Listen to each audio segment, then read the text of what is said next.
It truly was terrifying in the best way. One of the favorite things I've ever heard is, okay, you're scared, acknowledge it, but do it anyways. That's where you learn and grow. I've met your mom at several EXP events, and she's on the realty side though, not on EXP commercial. And she was in the business before you. Did she influence your decision to make the move to development? Or I'm sure just your entrepreneurial mindset was influenced by her. Absolutely. So my mom, she's very modest. She doesn't like to talk about it, but she was a commercial developer herself. And now she sells luxury homes, and she sells about 50 to 60 homes a year. I don't know how I'm going to get her to retire, but one day. And truly, I talked to her, and she came from the development side and then went to the brokerage side. But I saw some of the cool projects she had worked on growing up. Shadowing her, she built a hotel, she built a car dealership, and she also ran those businesses. And I just saw there was so much more to the real estate career. It's the whole real estate life cycle. And going into the development world opened up my mind to everything, that if you can dream it, you can build it.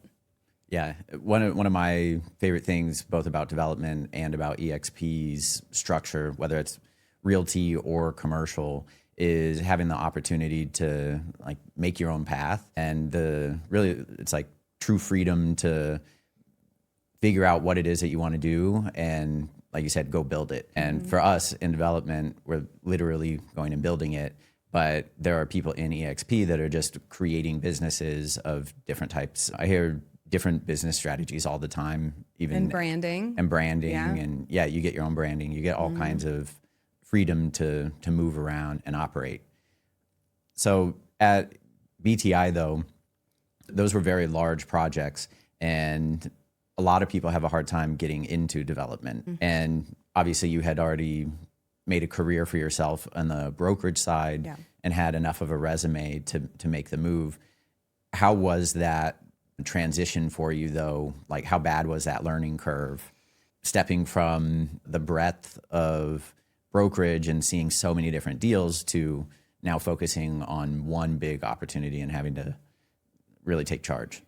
It truly was terrifying in the best way. One of the favorite things I've ever heard is, okay, you're scared, acknowledge it, but do it anyways. That's where you learn and grow.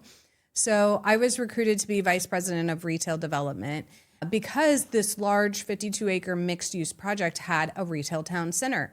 And it was in the very heart of this development on the water in Tampa Bay.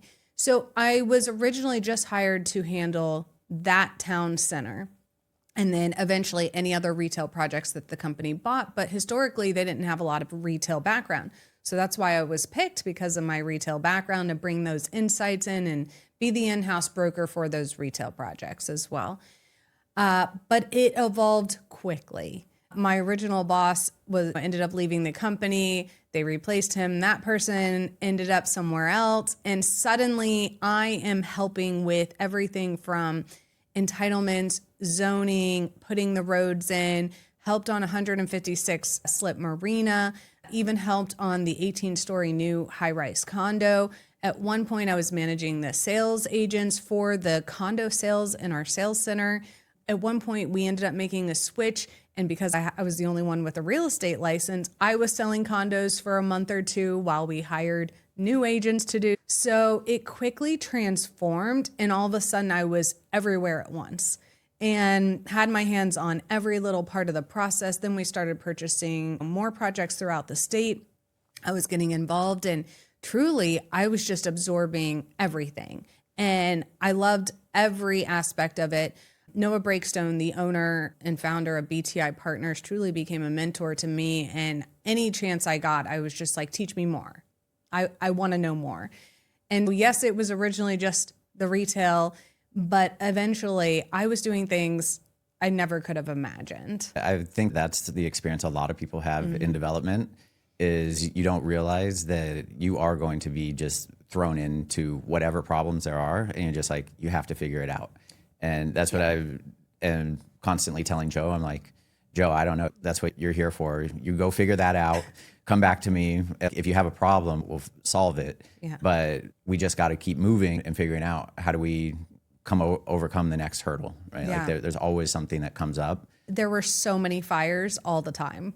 Like I would wake up every day and say, okay, I have no idea what's going to happen today. And then there would be a fire somewhere. Yeah. And by comparison, when you're in the brokerage chair, you have the problems seem smaller because you're sitting in a different position. You're not in the ownership's position, but you can empathize with the owner because you're like, okay, I understand how bad this problem feels for them, but I've already encountered this before. I know we can figure out a solution for it. I know the person to call, which is usually the thing. Yeah. It's not you figuring it out. No, it's I know who to call. Yeah. Figuring out who to call, figuring out what consultants you need to hire, what attorneys are going to. I had so many attorneys on that project. I mean, you're an attorney, but as you know, they're all very specialized. I had one for dealing with the county, one for dealing with the city, one for the retail leases. And at one point, I think I had 8 attorneys working on several different projects for me. And I was like, actually, my project manager came and slammed a bill on my door of my office one day and was like, hey, your attorney bill this month was $75,000. I'm like, you got to spend money to get it done. Yeah, I've encountered bills in the 6 figures on a monthly basis just for legal. I was sitting in a meeting one time, or actually waiting for a meeting, and I was adding up all of the dollars that we were sitting there like spending because we were waiting for one of the county officials to come in to the meeting, and they were running late. And because it was a county transportation department, they were taking public transportation to get back to the meeting. And so we were sitting there for like an hour and a half, and it had taken us 3 or 4 weeks to get the meeting scheduled. Wow. And we had, I think, 6 attorneys, and there was like tens of thousands of dollars just in waiting time. Yeah, while people were literally talking about their cats. Wow. Yeah. Yeah. I spent a lot of money on attorneys just sitting in city council hearings, waiting to be heard.